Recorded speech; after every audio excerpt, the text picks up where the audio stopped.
ከበሮ ውስጡ ባዶ ነው ንጹህ ባህሪ ነው ለማለት ነው ክርስቶስን መከራውን በከበሮ ውስጥ የምናስብ ከሆነ በጸናጽል ውስጥ መከራውን የምናስብ ከሆነ በጾሙም የበለጠ እናስበዋለን እንጂ የሚቀንስ ነገር ስለሌለ ለምን እናቆማለን ነው ሳሪ አድርገን እንወስደዋለን አይደል የመከራው በጀራው ላይ የሚደረጉ ነገሮች ወገው የተገረፈ ተፋቱ ከፊቱ ያለው አንዳንድ ጊዜ የመለኮት ጠበብ ያለችው የተስዊት እሱም መመጣቱን መጸፋቱን እንዲመምጣታችን የመጸፋቱ እውነት ነው እሱ ጸናጽልን ደግሞ እንዲሁ የጅራ አሁን እንደዛ አንድ ባንድ አሁን ሊቃውንት ሲተነትኑት ምን ይላሉ በነገራችን ላይ የቤተክርስቲያንን ትምህርት ቤተክርስቲያን ላይ ገብቶ መማር በጣም የሚጠቅመው ለዚህ ነው ቤተክርስቲያን ላይ የሚደረጉ ስርዓቶች በአጠቃላይ እያንዳንዳቸው መጽሐፍ ቅዱሳዊ አስተምሮ ያዙ ናቸው አሁን ገባይ መምህር ስለዚህ እስከዚያ ድረስ ከበሮ ከመገረፉ በፊት ያለ ነው ጾሙ ያንን ለሰቀሉ በፊት ያለ እንደዛ ነው ያንን ከዚያ በፊት ያለውን ነገር ለመገረፉ ምሳሌ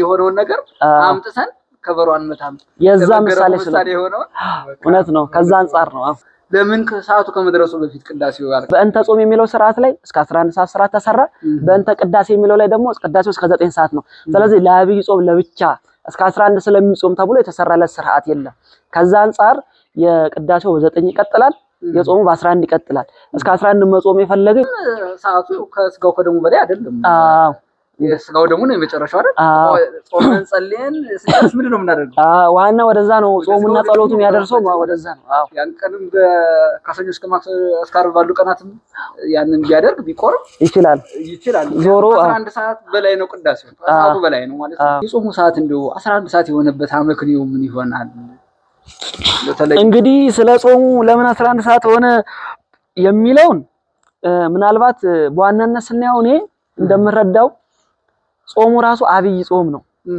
ታላቁ ወይም ትልቁ ጾም ተብሎ ነው የሚጠራውና ከዛ አንፃር ይመስለኛል ወደ 11 ሰዓት እንዲሆን የሆነው እንጂ የጾሙ ሰዓት 9 ሰዓት ነው እንግዲህ የጾሙን ትልቅነትም ለማሳየት እስከ 11 ሰዓት ስርዓት ተሰርቷል ብለናል ቀድምና ከዛ አብይ ከሚለው አንፃር ነው እየጾመ እስከ 9 ሰዓት እየራበው እየዋለ እየማይጾም ከሆነ ሆድ እስከ 12 ሰዓት እየራበው እየጾመ እየዋለ አይን የማይረበውና የማይጾም ከሆነ ሆድ ብቻ እየራበው እጅግር የማይረበውና የማይጾም ከሆነ ጾማችን ከንቱ እንዳይሆን ያሰጋል ለምን ሆድ እስከ 9 ሰዓት ርቦት እጅ የሚሰርቅ ከሆነ ጾሙ ከንቱ ነው ማለት ነው ሆድ እስከ 12 ሰዓት እየራበው እስከ 9 ሰዓት እየራበው እየሞረሞረው ውሎ አይን ያልሆነ ስራ ሲሰራ እጅ ሲገል እግር ዳንኪራ ቤት ጠንቋይ ቤት ምን ወዘተርፍ የመሳሰሉ ስፍራ የሚሄድ ከሆነ ጾማችን ከንቱ ነው የሚሆነው ስለዚህ ሙሉ የሰውነት ህዋሳቶቻችን አይናችን ጆሮአችን እግራችን መጾም መቻል አለበት ማለት ነው በስመ አብ ወወልድ ወመንፈስ ቅዱስ አሐዱ አምላክ አሜን ውድ አድማጭ ተመልካቾቻችን ዛሬ እንግዲህ በአጋጣሚ መምህራችን ከመምህር ኢዮብ ጋራ ተገናኝተናል ከመምህር ኢዮብ ጋራ ስለ ጾም ወይም ደግሞ በጾም ውስጥ ስለሚከናወኑ ጉዳዮች ጥያቄዎችን እናነሳለን አብራችሁን እንድትቆዩ እኛ ግን የምንጾመው 55 ቀን ነው 15ቷ ከየት መጣች ሲባል የቅዳሜና የእሁድ ትክነት ቅዳሜና እሁድ ላይ ሰንበትን ላለመሻር ብንጾምም ብንመገብም ከጦለላት ምግብ ተከልክለን ብንመገብም ግን የቅዳሜና የእሁድን ትክ ከ40 ቀን 15 ቀን ጨምረንበት 55 ቀን አድርገናል መምህር ኢዮብ ይባላሉ የዛሬ እንግዳችን የሐዲስ ኪዳን የትርጓሜ መምህር ናቸው የመጻሕፍተ ሊቃውንት ደግሞ ደቀ መዝሙር ናቸው በታላቁ ኮሌጅ በቅዱስ ጳውሎስ ሰዋስወ ብርሃን ግቢ ነው የምንገኘው ከሳቸው ጋራ ጥር ምጥን ያለች ቆይታ ትኖረናለች አብራችሁን እንድትቆዩ እየጋበዝኩ መምህራችን ራስዎትን ለአድማጭ ተመልካቾቻችን ያስተዋውቁልን እሺ እኔ መምህር ኢዮብ ለገሰ እባላለሁ ያለውት በዚህ በሰዋስወ ብርሃን መጽሐፍተ ሊቃውንትን በመማር ነው ያለውት መልካም መምህራችን እናመሰግናለን ግብዣችንን እንደው ድንገት ስንጋብዞት እንደው በአጋጣሚ ስንጋብዞት እሺ ብለው ስለተገኙ በጣም ደስ ብሎናል እንግዲህ አንድ 4-5 ጥያቄዎች ይኖሩናል እነሱን እናነሳለን ጥያቄያችን ከጾም ጋር በተገናኘ ነው ወቅቱ የጾም ስለሆነ ጥሩ ሐሳብ ነው በአብይ ጾም የሚደረጉ ነገሮች አሉ ከነሱ ጀምር ለምሳሌ ከበሮ አይመታም ጸናጽል የለም ለምንድን ነው ምክንያቱም ቢነግሩን እሺ በመጀመሪያ ድሉን ሰጣችሁኝ ከናንተ ጋር ቃለ መልስ እንዳደርግ ያው ቅጽበታዊ ቢሆንም ደስ ብሎኛል እንግዲህ ስለ አብይ ጾም ስናነሳ በውስጡ ብዙ እምቅ ሚስጥሮችን የያዘ ጾም ነው ከዛም አንዱ ለየት የሚያደርገው በሌሎቹ አጽዋማት ከበሮ ይመታል፣ ጽናጽል ይጸነጸላል። በአብይ ጾም ግን ከበሮም አይመታም፣ ጽናጽልም የለም። ለምንድን ነው ሲባል የመከራውንና የሕማማቱን ጥልቀት ለማሳየት ነው። እንግዲህ በአብይ ጾም ላይ ከበሮ የማይመታበት አንዱ ምክንያት ከበሮ ደስታን ጭምር የሚያበስር ነው እና ይህ አብይ ጾም ደግሞ የክርስቶስን መከራውን ሕማሙን እያሰብን በዲያብሎስ እንደተፈተነ እያሰብን ያን ሁሉ መከራ እንደተቀበለና እንዳሳለፈ የምናስብበት ጊዜ ራሳችንን በጾም በጸሎት የምንሰብርበት ጊዜ ስለሆነ ያንን በማሰብ ስለምናከብረው ጸናጽሉም ከበሮም ቦታቸውን ይዘው ይቀመጣሉ ማለት ነውና ከበሮም አይመታም፣ ጸናጽሉም አይጸነጸልም። ራሱ የሚደርሰው ስርዓት ይለያል። ምናልባት ቅኔ የተደረሰ ስብሐተ ነጉ ወዘተርፍ የመሳሰሉ ስርዓቶች ናቸው የሚከናወኑትና ይሄኛው ግን ምን ይሆናል? ቦታቸውን ይዘው ይቀመጣሉና ከበሮም አይመታበትም፣ ጸናጽል የማይጸነጸልበትም ምክንያቱ ያንን ሕማሙንና መከራውን በአጽንኦት ትኩረት ሰጥቶ ለማክበር ወይም አበክሮ ሰጥቶ ያንን ነገር በደንብ ሰው ትኩረት ሰጥቶት ያንን ሕማምና ያንን መከራ ያንን ጾም እንዲያዘክር እንዲያስብ ከመታሰቡ የተነሳ ነው ይሄ የሆነበት ማለት ነው በዋናነት። መልካም መምህራችን በቤተክርስቲያናችን አስተምሮ ከበሮ የእንትኑ ምሳሌ አድርገን እንወስደዋለን አይደል? የመከራው በጀርባው ላይ የሚደረጉ ነገሮች በወገቡ የተገረፈ ተፋቱ ከፊቱ ያለው አንዳንድ ጊዜ የመለኮት ጠበብ ያለችዋ የትስብእት እሱም መመታቱን መጸፋቱን እንዲመምታታችን የመጸፋቱ እውነት ነው። እሱ ጸናጽልን ደግሞ እንዲሁ የጅራ እንደዛ አንድ ባንድ አሁን ሊቃውንት ሲተነትኑት ምን ይላሉ? በነገራችን ላይ የቤተክርስቲያንን ትምህርት ቤተክርስቲያን ላይ ገብቶ መማር በጣም የሚጠቅመው ለዚህ ነው። ቤተክርስቲያን ላይ የሚደረጉ ስርዓቶች በአጠቃላይ ከመጽሐፍ ቅዱሳዊ አስተምሮ ውጪ የሆነ ምንም አይነት አገልግሎት የላትም ቤተክርስቲያን። ለምሳሌ ቅድም እርሶ እንዳሉት ከበሮ በራሱ ጠበብ ማለቱና ሰፋ ማለቱ እላው ላይ ያለው ስናነክቶ የምናነክትበት እላው ላይ ያሉት ሸንተረር የሚመስሉ ነገር ያ ሁሉ ክርስቶስን የሚገልጽ ነው። ሸንተረሩ የተገረፈበት ያን ሰንበሩን የሚያሳይ ነው። ከላይ አንገቱ ማንገቻው ደግሞ የተገረፈበት ጅራፉን የሚያሳይ ነው። እንደገና ከበሮ ውስጡ ባዶ ነው። ንጹህ ባህሪ ነው ለማለት ነው። ክርስቶስን በውስጡ ባዶ ነው። እንደገና አንዳንድ ቦታ ላይ ሲሰራ 5 አንዳንዴ 3 እያደረጉ ውስጥ ላይ ክችል የምትልም ነገር አለች ውስጥ ላይ ያቺም 3 ሲሆን የሥላሴን አንድነት ሶስትነት 5 ሲሆን 5 አዕማደ ምስጢርን የሚጠቁም ነው። በገጠሪቱ አካባቢ ያንን ደግሞ ምንድነው የሚያደርጉት? የሰሩት ሰዎች ስም እየተጠቀለለ ነው ውስጥ የሚቀመጥበት አንዳንድ ቦታ እንደዛ ያስቀምጣሉና ዞሮ ግን እነዚህ ምሳሌዎች የዛ ምሳሌ ናቸውና ያንን መከራ ለማሰብ ስለሆነ ለማዘከር ስለሆነ ከበሮም ቦታውን ይዞ ቁጭ ነው የሚለው ማለት ነው። አይ የመምህር እንደዚህ ይሄንን ምሳሌ ያመጣሁለት ለምን መሰለው? ስለዚህ መከራውን በከበሮ ውስጥ የምናስብ ከሆነ በጸናጽል ውስጥ መከራውን የምናስብ ከሆነ በጾሙም የበለጠ እናስበዋለን እንጂ የሚቀንስ ነገር ስለሌለ ለምን እናቆማለን ነው። በከበሮ ውስጥ የምናስብ ከሆነ በጸናጽል ውስጥ መከራውን የምናስብ ከሆነ በጾሙም የበለጠ እናስበዋለን እንጂ የሚቀንስ ነገር ስለሌለ ለምን እናቆማለን ነው። እሺ ጥሩ ነው ሐሳቡ። እንደዛም ከሆነ ከበሮን ያንን የምናስብበት ከሆነ የበለጠ ስናየው እንደውም ይታወሰናል አይነት ሐሳብ ነው። ያ ደግሞ እንዳንል ቅድም ብያለሁ ከበሮ የምስራችም ደስታ ማብሰሪያ ጭምር ነው።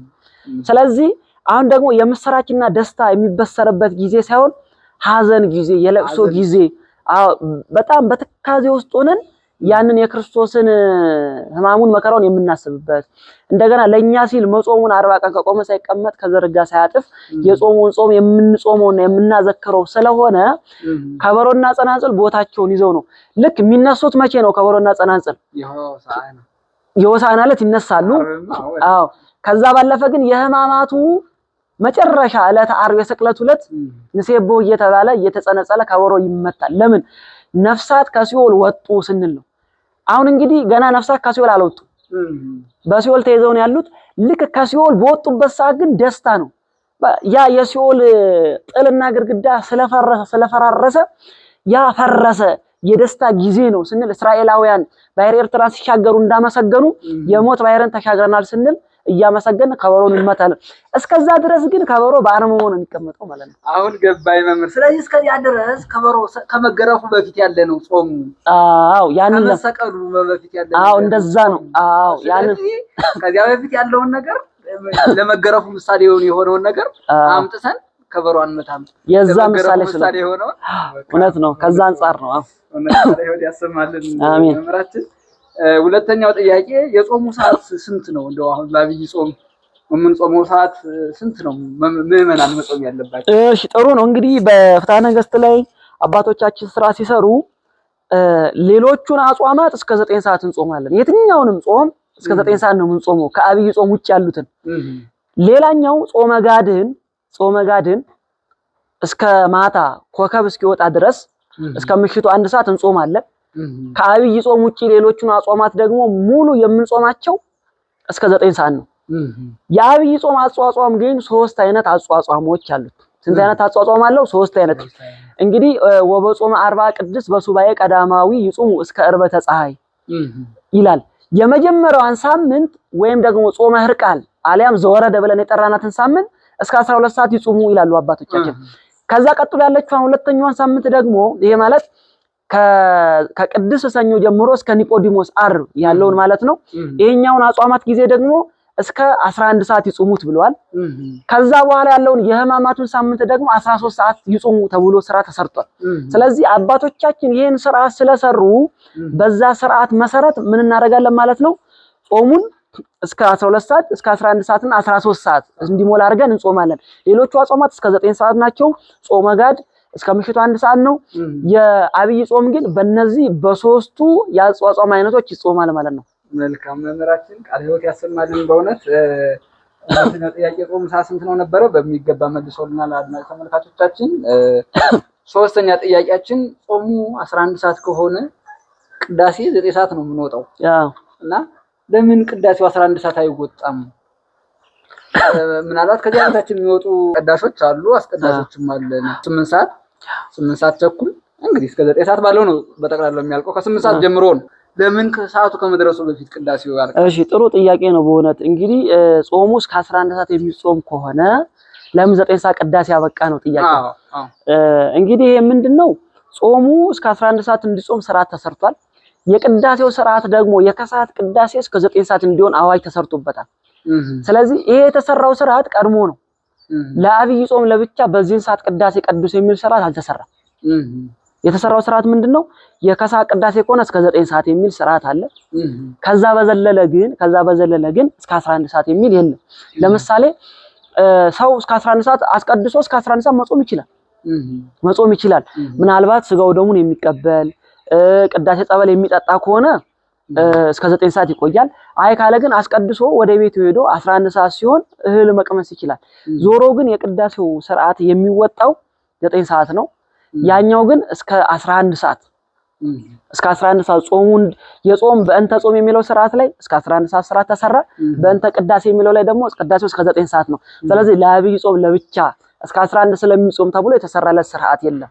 ከዛ አንፃር የቅዳሴው በ9 ይቀጥላል፣ የጾሙ በ11 ይቀጥላል። እስከ 11 መጾም የፈለገ ይጾማል። አሁን በዚህ አጋጣሚ ሌላው መታሰብ ያለበት ምንድነው? አንዳንድ ሰው እስከ 11 ሰዓት መጾም ፈልጎ ግን ዛሬ እመቤታችን ናት የእመቤታችን ላይ መቆረብ ፈልጋለሁ ሊል ይችላል። እስከ 11 መጾም ይፈልጋል፣ ቅዳሴም መቆረብ ይፈልጋል። አሁን ብዙን ጊዜ እንዲህ አይነት ነገር ሲገጥም ምንድነው ሰዎች ማሰብና ማጤን ያለባቸው ስጋው ደግሞ የእመቤታችን ዕለት የሚፈተተው ዕለተ ሰንበት የሚፈተተው ለአብይ በዓላት የሚፈተተውም ለአዘቦት በዓላት የሚፈተተውም ስጋው አንድ ነው። ምናልባት በዕለቱ ዕለት የእመቤታችን ዕለት የመርቆሪዎስ ዕለት ወይ የዚህ ዕለት ብሎ የሚሄድ ምናልባት ከዕለቱ በረከት ሊያገኝበት ይችላል እንጂ የሚፈተተው ስጋና ደም ለእመቤታችን ዕለት ሆነ የአዘቦት ቀን ሆነ በዓል የሌለበት ቀን ሆነ አንድ ነው። እሱ መታሰብ አለበት። ስለዚህ እስከ 11 ሰዓት ጾሙ ቅዳሜና እሑድ ላይ መቆረብ ይችላል።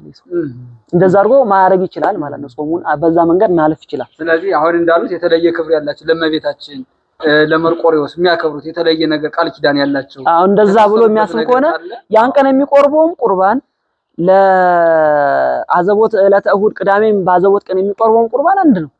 ስጋው የሚፈታተው ስጋው ደግሞ አንድ ነው። የዛን ቀን ክብር ያለው የዛን ቀን ክብር የቀነሰ ስጋው ደሙ የለም፣ ወጥ ነው። ስለዚህ ምናልባት ከዕለቱ በረከት ሊያገኝ ይችላል። ዕለቱን አስቦ ዘክሮ መዋል ይችላል። እስከ 11 ጾም ሰዓቱ ከስጋው ከደሙ በላይ አይደለም። የስጋው ደግሞ ነው የመጨረሻው አይደል? ጾመን ጸልየን ስንጨርስ ምንድን ነው የምናደርገው?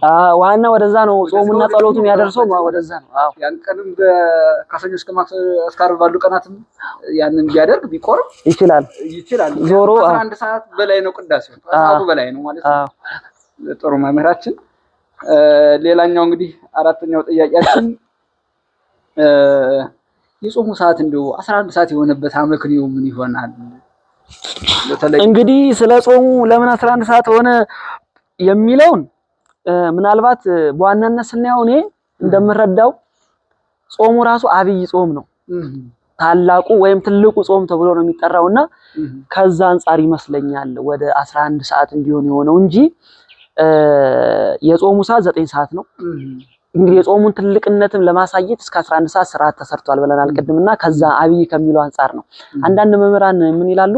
በዓለ ሃምሳ ውስጥ ስለምንመገብ የዛንም ከ9 ጀምሮ ወደዚህ አምጥተውታል የሚል እይታ ያላቸው መምህራንም አሉ። በዋናነት ግን ይሄ አብይ ከሚለው ጋር የተያያዘና ትልቅ ስለሆነ ከዛ አንፃር ተያይዞ ነው ወደ ታች የወረደው ነው እስከ 11 ማለት ነው። መልካም ጥሩ። በእውነቱ እንግዲህ አምስተኛ ጥያቄያችን በጾሙ ጊዜ ያሉ እሑድና ቅዳሜ ይበላሉ፣ ግን ደግሞ የፍስክ ነገር አይበላባቸውም። ለምን አንጾማቸው ወይ ለምን የፍስክ ነገር አንበላባቸው? እንግዲህ አባቶቻችን ስራ ሲሰሩ ሰንበትን የሚጾም እንደ መርቀያን ይሁን ተብሎ ተጽፏል። እንግዲህ መርቀያን ማን ነው ስንል በክህደት ዓለም ያለ ነውና እንደ ካህዲ ነው የሚቆጠረው ተብሎ አባቶቻችን ስራ ሰርቷል። ሰንበትን መጾም ማለት ነው። ሰንበትን መጾም አይገባም። ለዚህም እኮ ነው ቅዳሜና እሑድን አንጾማቸውም። ክርስቶስ ሲጾም ከቆመ ሳይቀመጥ ከዘረጋ ሳያጥፍ 40 ቀን ይጾመው። እኛ ግን የምንጾመው 55 ቀን ነው። 15ቷ ከየት መጣች ሲባል የቅዳሜና የእሑድ ትክክናት። ቅዳሜና እሑድ ላይ ሰንበትን ላለመሻር ብንጾምም ብንመገብም ከጥሉላት ምግብ ተከልክለን ብንመገብም ግን የቅዳሜና የእሑድን ትክ ከ40 ቀን 15 ቀን ጨምረንበት 55 ቀን አድርገናል። 55 ቀን ያደረግነው ለምንድን ነው? የቅዳሜና እሑድ 15 ነው ከውስጡ የምናወጣ 15 ቀን።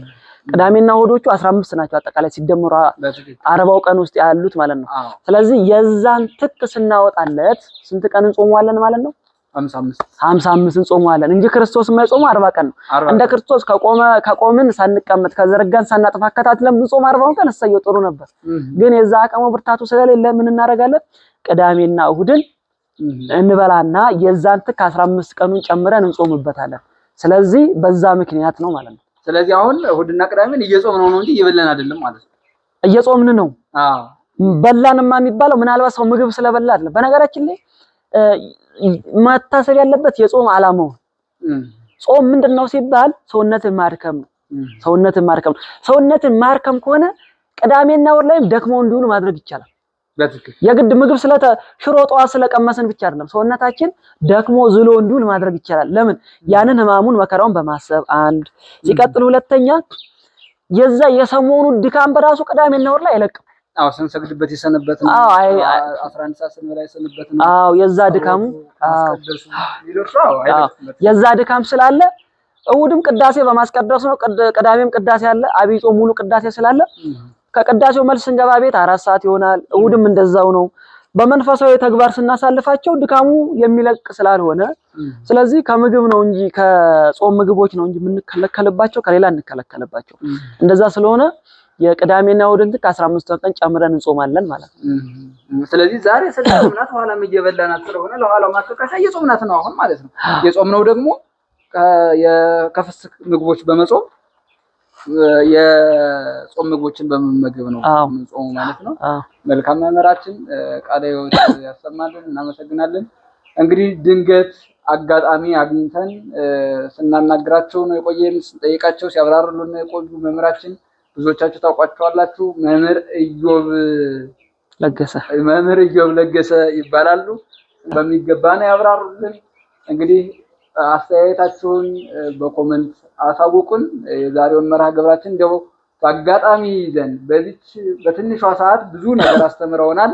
በእውነቱ ቃለ ሕይወት ያሰማልን። አስተያየታችሁን በኮሜንት እንድታሳውቁን እናሳስባለን። ተመልካቾቻችን የሚያስተላልፉት ነገር ካለ የጾም ወቅት እንደመሆኑ መጠን ሊቁ እንደተናገረው አይናችን፣ ጆሮአችን፣ እግራችን የሰውነት ሙሉ ህዋሳቶቻችን መጾም መቻል አለባቸው። ያ ካልሆነ ጾማችን ከንቱ እንዳይሆን ነው። ምናልባት ሆድ እየጾመ እስከ 9 ሰዓት እየራበው እየዋለ የማይጾም ከሆነ ሆድ እስከ 12 ሰዓት እየራበው እየጾመ እየዋለ አይን የማይርበውና የማይጾም ከሆነ ሆድ ብቻ እየራበው እግር የማይርበውና የማይጾም ከሆነ ጾማችን ከንቱ እንዳይሆን ያሰጋል። ለምን? ሆድ እስከ 9 ሰዓት ርቦት እጅ የሚሰርቅ ከሆነ ጾሙ ከንቱ ነው ማለት ነው።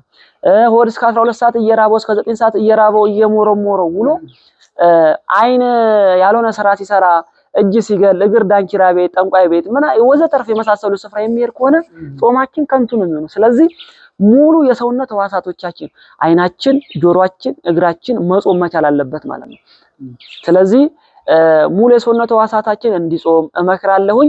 ጾሙን የበረከት ያድርግልን፣ የረድኤት ያድርግልን። ወስብሐት ለእግዚአብሔር። ይቆየን።